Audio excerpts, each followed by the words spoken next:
খামারি বন্ধুগণ, খামারের লাভ কিন্তু আসে হচ্ছে আপনি যতটা খরচ কম করতে পারতেছেন, যতটা চিকিৎসা ব্যয় কমাইতে পারতেছেন, যতটা রোগ নিয়ন্ত্রণ করতে পারতেছেন। সেটা আপনার ষাঁড় গরু হোক, দুগ্ধবতী গাভীর খামার হোক, বাছুর পালন করেন কিংবা হাড্ডিসার যেই খামারই আপনি করেন না কেন, আপনার খামারের যত আপনি খরচ কমাইতে পারবেন তত আপনার লাভের অঙ্কটা বেড়ে যাবে। আসসালামু আলাইকুম খামারি বন্ধুগণ, আমাদের খামারিদের মধ্যে বিশেষ করে অনেক খামারিদের মধ্যে একটা জিনিস আছে যে যখন আমরা গরুকে কৃমিনাশক করাই তখন হচ্ছে আমরা কী করি, আমরা হচ্ছে লিভার টনিক খাওয়াই কৃমিনাশকের পরে। তো এই লিভার টনিকটা কি আবশ্যক? আমি বলি আবশ্যক না। তো এই লিভার টনিকের পিছনে একটা যদি ভালো মানের লিভার টনিক কেনেন আপনারা, এটা যদি 500 ml একটা রেস্টোলিভ কেনেন, এমআরপি তো অনেক টাকা, কিন্তু আপনি যদি অনেক কমেও কিনেন তাও 500 টাকার কমে কিনতে পারবেন না। তো ওষুধের গায়ে যে নির্দেশনা সেই মোতাবেকই 500 ml আপনারা খুব হলে 2টা প্রাপ্তবয়স্ক গরুকে খাওয়াইতে পারবেন। তো এইটার জন্য আপনার প্রায় একটা গরুতে 500 টাকা, তো 2টাতে খাওয়াইতে পারবেন। যদি আপনি একদম সর্বনিম্ন দামে পান তাহলে সর্বনিম্ন দামে পেলেও একটা গরুতে আপনার প্রায় 250 টাকা খরচ হচ্ছে। তো এটার আসলে সেরকম কোনো দরকার নাই আপনার। এটা সবচেয়ে ভালো মানের যেটা, আমি এটার কথা বলতেছি, আরও বাজারে অনেক মানের আছে। তো এইটার বিকল্প কি হইতে পারে? আর প্রথমে হচ্ছে আমরা লিভার টনিক কী জন্য খাওয়াই, যেহেতু আমরা বলি যে কৃমিনাশক, এটা নিজের একটা টক্সিনেশন গুণাগুণ আছে, বা এটা একটা বিষ, যেহেতু একটা প্রাণীর ভিতর আর একটা প্রাণীকে আমরা মারতেছি, তো এটার যে ক্ষতিকর প্রভাবগুলো আছে এটা যেন গরু দ্রুত কাটায় উঠতে পারে, এই জন্য আমরা কিন্তু লিভার টনিক খাওয়াই। পাশাপাশি আমরা জিঙ্ক খাওয়াই কী জন্য, যেন খাবার রুচিটা নষ্ট না হয়, রুচি দ্রুত ফিরে আসে।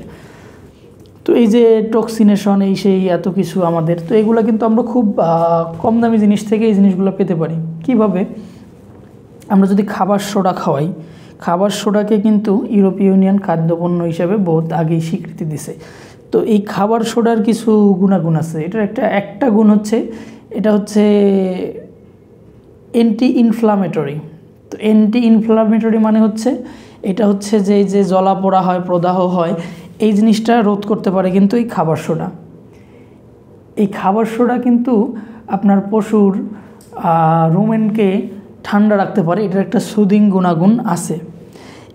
এই খাবার সোডাটা কিন্তু আপনার পশুকে একটা রিল্যাক্সেশন দিতে পারে, রিল্যাক্সিং একটা গুণাগুণ কিন্তু এই খাবার সোডার আছে।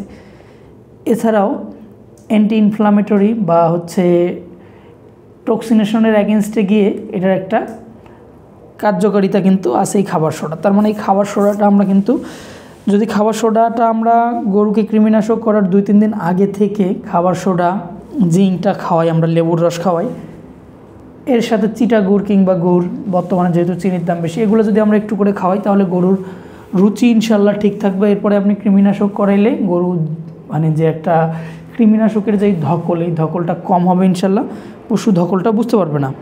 তো আমরা যদি গরুকে কৃমিনাশক করানোর 3-4 দিন আগে থেকে যে উপাদানগুলোর কথা আমরা বলতেছি, খাবার সোডা কতটুকু খাবেন, যদি বড় গরু হয় 2 চা চামচ, যদি ছোটো গরু হয় 1 চা চামচ, আরও একটু যদি কম বেশি করে খাওয়ান, কারণ এটা তো কোনো ঔষধ না, এটাতে খুব বেশি রিয়াকশান হওয়ার সুযোগ নেই। ঔষধ আপনি কম বেশি খাওয়ালে সমস্যা হতে পারে।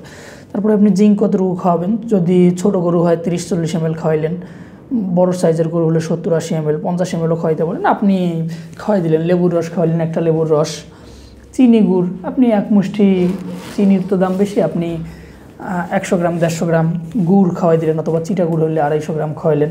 তো এটাতে কি হবে, ওর রুমেন ফাংশনটা ঠিক থাকবে, ওর হজম ভালো থাকবে, এবং ওকে যখন আপনি কৃমিনাশক করাবেন কৃমিনাশকের ধকলটা বুঝতে পারবেন, এবং কৃমিনাশকের পরেও আপনি এই ডোজটা সেমভাবে চালাবেন। তাতে করে কি হবে, রুচিটা নষ্ট হবে না, গরু খাবার খাইতে চাবে ভালো, হ্যাঁ, এবং আপনার সেই সাথে কৃমিনাশকটা আপনি একটা ধকলবিহীনভাবে করতে পারলেন। সবচেয়ে বড় বিষয় হচ্ছে, আপনি যখন ঔষধটা কিনে খাওয়াইলেন, যে কোনো ঔষধেই, এটাতে যে এই কেমিক্যালগুলো ব্যবহার করা হয়, এই কেমিক্যালের কিন্তু অনেক সময় রিয়াকশন থাকতে পারে। আর আপনি যখন প্রাকৃতিকভাবে কোনো কিছু খাওয়াচ্ছেন, যেটা খাদ্যদ্রব্য, যেটা বা আয়ুর্বেদ বা খাদ্যদ্রব্য, এটা তো আপনি যদি বলেন যে প্রাকৃতিক চিকিৎসা তাও বলতে পারেন, আবার যদি বলেন যে একদম আয়ুর্বেদিক চিকিৎসা তাও কিন্তু বলা যেতে পারে, কারণ এগুলো হচ্ছে ন্যাচারাল জিনিস, একদম প্রাকৃতিক জিনিস, এগুলাতে ভেজাল নাই, ভেজাল মুক্ত, এগুলো আল্লাহ সৃষ্টির জিনিস। মানে আপনি লেবুর রস, লেবু খাওয়াচ্ছেন, তো এটা তো আপনার ঝামেলা নেই। খাবার সোডা খাওয়াচ্ছেন, এটা তো খাবার। অনেকে বলে যে খাবার সোডা খাওয়ানো যায় না, ভাই তাদেরকে আমি বলি যে কেন খাওয়ানো যাবে না, এটার একটা যৌক্তিক জিনিস আপনি আমাদেরকে প্রমাণ করে দেন। যদি এমনটা হয় যে খাওয়ানো ক্ষতিকর, তাহলে আমরাও খাওয়াবো না। শুধু শুধু বিতর্ক করে মানুষকে দ্বিধাগ্রস্ত বা বিভক্ত করার কোনো মানে হয় না।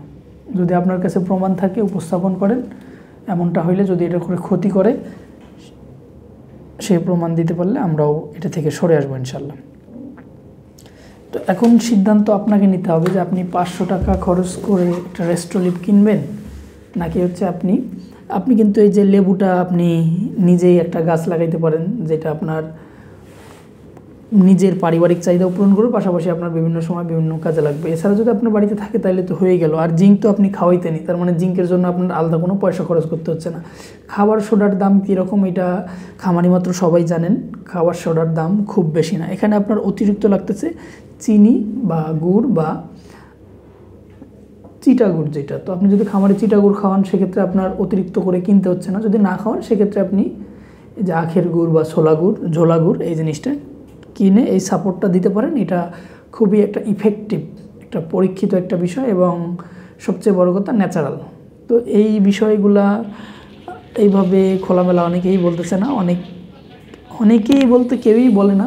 তো আমি বলার চেষ্টা করলাম যদি খামারিদের উপকার হয়। তো এখন সিদ্ধান্ত আপনার খামার, আপনি সিদ্ধান্ত নেবেন। কারণ হচ্ছে খামারের লাভটা কই থেকে আসে এটা আপনার বুঝতে হবে। খামারের লাভ বকনা পালন করেন, ষাঁড় গরু পালন করেন, আপনি হাড্ডি ষাঁড় গরু মোটা তাজা করেন, বাছুর গরু নিয়ে বড় করে বিক্রি করেন, আপনি যেইটাই করেন, আপনি যদি চিকিৎসা খরচ কমাইতে না পারেন, আপনি যদি খাবারের খরচ কমাইতে না পারেন, আপনি সর্বোপরি যদি খামারের খরচ কমাইতে না পারেন সেক্ষেত্রে আপনি কিন্তু খামার করে লাভবান হতে পারেন না।